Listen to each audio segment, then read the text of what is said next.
Welcome to the SPAC podcast. Mike Blankenship here. Today I'm joined by James Graf, a serial SPAC sponsor. James, why don't you give us a little overview about yourself? Sure, and thanks for inviting me today. Glad to talk to y'all.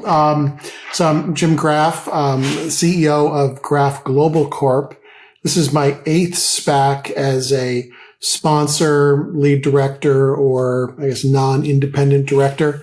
I've been doing SPACs full time for about 14 years now. Pleased to work with Mike and his team at Winston on our last transaction. Before SPACs, I was a longtime investment banker, about 2 decades at Morgan Stanley, Deutsche, and Merrill Lynch.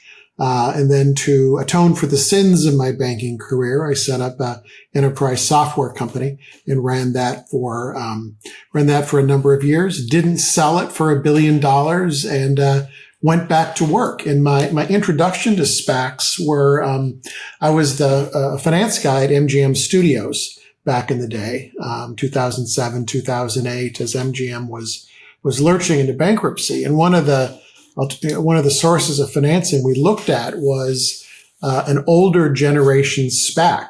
There were a couple of $1 billion SPACs out there, and we had looked at putting MGM into it. And I had never heard of such a thing, despite being a banker for so many years and, hundreds of transactions, and spent a couple of months trying to understand, what this SPAC thing was.